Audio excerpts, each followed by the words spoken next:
what does it take to take your book from idea to finished product? Hey, we can help with that. Hello and welcome to the Writing Momentum Podcast. I'm Christopher Maselli, here with my wife, Gina. Hi, guys. We're so glad you're here. Today we are talking about the steps that it takes to take your book from an idea or concept all the way to the finished, published, up on Amazon process. Like, what does that take, Chris? And it seems like this is a big topic. This is a very big topic. So what are we going to do? So I think we're just going to touch on about 9 different points that you want to follow in order to get your book to go from an idea phase all the way into publishing and then even marketing and selling your book. We're going to look at all of that. And then I think maybe after this, we'll start breaking those apart one by one and really looking at the individuals. Yeah, that's the thing, is that we're just talking real high level here today. But in the future, this is going to be a series that we're going to take you on, where we are going to take you deep diving into each one of these topics, each one of these steps. So hang with us. Definitely like or subscribe so you don't miss an episode to the Writing Momentum Podcast if you're watching us by YouTube.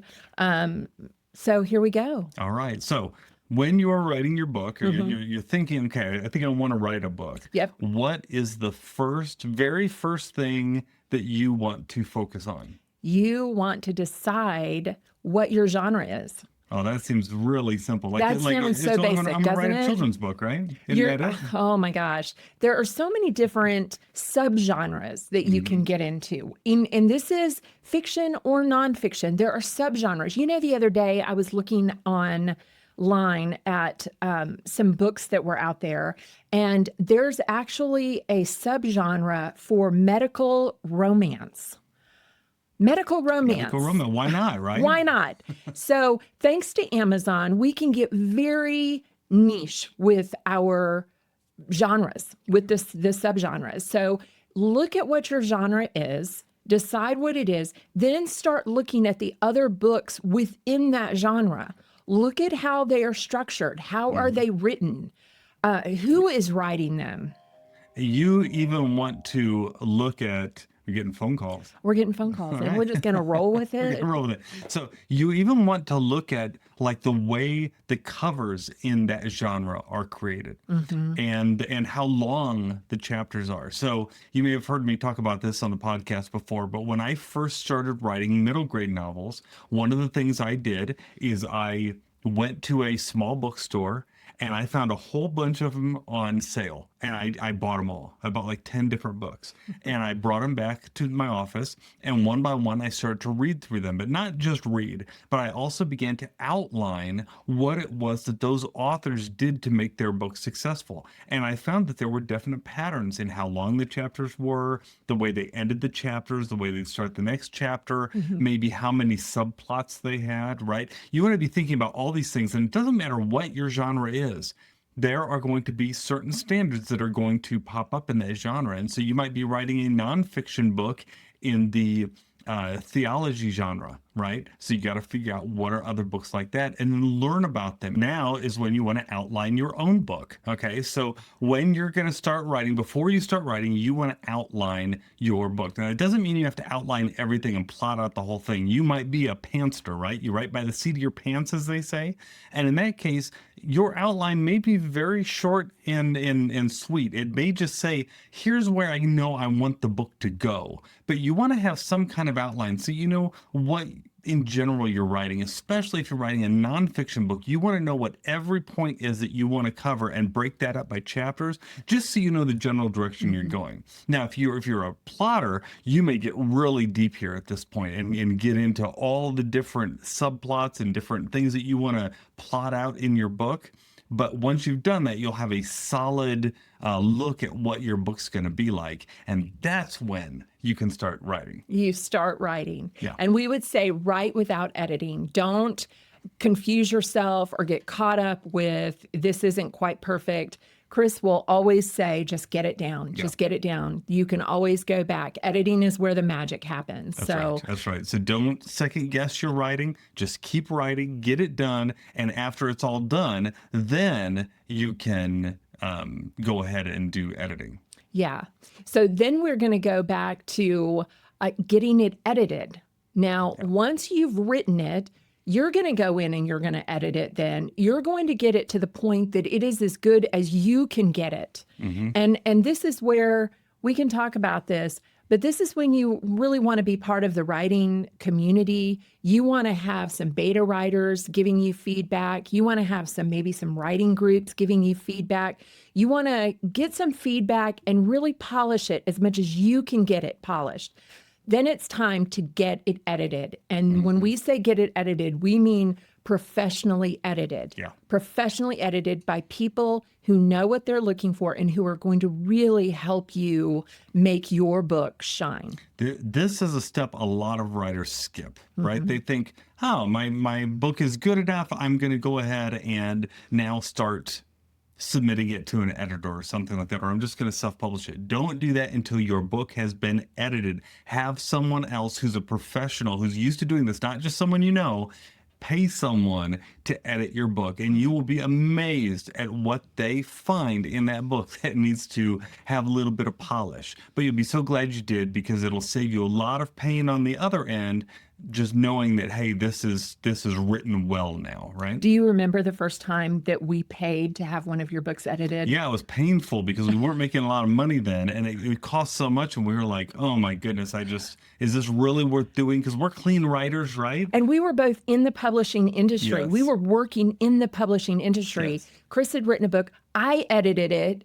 And then we went and had it professionally edited by a professional editor. Yes. And she took that thing apart. She did, and it looked like she was using a red pen, right? She didn't do it in the computer. She used a red pen, and it looked like someone bled all over the pages. There was so much editing, but it was such good editing, and it helped make it took it from like a really good book to a great book at that point. So that's why it's worth doing. All right. So Definitely. you've learned about your genre, you've outlined your book, you've written your book, and now you've edited your book. So the next thing you should do is publish, right? No. While that book is being edited, that editor is going to need some time with it. While that is happening, this is when you start your marketing. And really you want to start your marketing even before, but at least at this point, start your marketing. Yeah. This is when you can start letting the people on social media know about it. This is when you can set up an author account on social media and you can start posting to it. You can start developing your email list. And when we say that, we That's talk key. about, we've always said, the most powerful marketing tool that you have is your email list. So you want to start getting people on your email list. And you say, how is that going to happen? It's by developing a marketing funnel. Chris and I have talked about that in past podcasts. We're going to continue talking about it.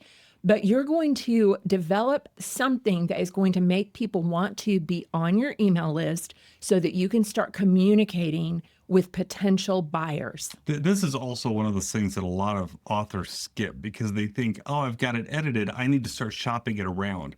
Not realizing that all of that time that they're shopping it around or learning how to self-publish, they could have been building interest in their book. And that's totally fine to do, even if it's not published yet. Let other people know what you're working on, why you're excited about it, and other people will they will be drawn into that, and what will happen is that it'll make them some of your first purchasers. So you want to let other people in on it. But Absolutely. this is where, after you've started that marketing, that you have a choice to make. You need to either decide if you're going to self-publish your book, like through publishing it on Amazon yourself, or if you're going to seek a publisher and try to publish traditionally. And the reason why that you have to do that at this point is because that'll help determine the next couple steps that you're going to take in this process, won't it? Yes, because if you are going to be traditionally published, they're going to take your manuscript at that point. They're going to re-edit it. They're going to check it out and make sure that it's something that aligns with their vision. And then they're going to publish it, and they're going to find an artist and a formatter to format the book and to design the cover. Yeah, they take care of all They that. take care of all of that. If you are being traditionally published, they take care of that. If you're self-publishing, this is when you get to start making those decisions. You get to start finding a formatter. You find a cover designer, and you start just doing the making it pretty. That's Yes. really what it is. It's making it pretty and making it look professional. And I encourage you also, don't skimp on this. Right. There are a lot of books out there that are being done in Word that are just being uploaded to Amazon from there. You are creating a brand when you create your, when you publish your book. Yes. And our belief is that for many authors, that book is not going to be your only product. You are going to have other products. You're going to have speaking engagements. more books. And more books. And when you do that, you want to be creating a brand that says who you are and that you are serious and to be taken seriously and that you produce a quality product. And all of that aside, people do judge a book by its cover. So you want to make sure it's got a good cover. I highly encourage you not to create this yourself. Don't format the book yourself. Let a professional do it. Even if you think, oh, I could do a pretty good job. Usually, if it's something they do regularly, they'll do an even better job, and that could easily translate into more sales for you over time. So it's not something you want to skimp on. Well, and there's a learning curve with using these really nice online products to create these software, to create the formatting and the cover design. We have known authors who have designed their books and done a beautiful job. But I would say probably one or two out of all the ones that we know, most people hire this out for good reason. They recognize that it's just not their gifting. And so they find someone who does it really well. Yes. And that's when you can then step into self-publishing your book if you're going to self-publish. And this is where you're going to go ahead and log on to KDP with Amazon, that's Kindle Direct Publishing, and you're going to fill out the forms. You're going to upload that formatted manuscript, upload the cover, and your book will be live usually within about 48 hours. Yeah. So this is you're ready, you're published now, everything's going well. If you're traditionally wanting to be traditionally published, you may be shopping around for a while. And our belief is if your book sells well when it's self-published, a traditional publisher is still going to be interested. So we're kind of encouraging people anymore to pretty much look at self-publishing as a first option and then still shop it around if you want. But if you want to just have someone else try and take care of everything for you, that's totally fine. But just know that you may be seeking for a little while. Now, Chris, this final step, this is step number 9. Yes. It's so important. It's one that a lot of authors skip. And we really encourage you, do not do this. And I would even say that this, we've already touched on it a little bit earlier, but this last step kind of can be worked in. It is woven into these last few steps. What is That's it? right. Well, it's marketing. And so, we have a membership. We have a membership called the Writing Momentum membership, and you can join and we write together with other authors during the week. We have a lot of training in that. And something that we're always telling our fellow authors in the Writing Momentum membership, you can find out about that, by the way, at writingmomentum.com, is that those other authors are always saying, can't I just be a writer, right? And we're having to talk about the fact that no, we're also marketers. Right. Every one of us is a marketer. And whether you're traditionally published or self-published, you're going to have to market your own book. This is for both groups. And it surprises a lot of people that even if they're traditionally published, they have to market themselves. But the traditional publishers nowadays expect you to appear on podcasts. They expect you to create your own ads a lot of time. They certainly expect you to knock on doors around town, right, to get your book into those different shops and stores and that sort of thing. So when you start marketing, it doesn't matter whether you're traditionally published or self-published, you are going to have to be responsible for being a marketer. Yeah. But that is a point you do not want to miss, because after all, it's through marketing that you're going to sell your books. And it's through selling your books that you're able to generate enough interest and make enough money to go ahead and do it again. Well, and I would even say that if you have your sights set on becoming a best-selling author on Amazon, getting that little label that says that you're a top seller, you have to put some strategy into that before you launch your book. Yes, that's right. People who have that, designation on their book that it's a top seller within a certain genre, the reason a lot of times that they have that is because they did a lot of the legwork ahead of time, so that when it's time to launch, they have everyone ready to buy on the same in the same time period within a couple of days. And that throws their book to the top of the list in that genre or subgenre. So this is such an important step. It's something we really encourage you to learn about. We do train on this in the Writing Momentum membership. Definitely check that out. But if you don't learn it from us, there are lots of books and a lot of really talented marketers out there who are sharing their information about it. So whatever you do not skip this step. It's one of the most disheartening things when we hear about authors who have put their heart and soul into a book and they put it out there without any thought about marketing it, and it just falls flat. And the person feels so discouraged, and it just doesn't have to be that way, Chris. That's exactly right. So, hey, if you're going to put your own book together, here's how you do it from idea to publication. You learn about your genre. You outline, you write, you edit, you start marketing, right? Do a little bit of developing, try to get people on your email list.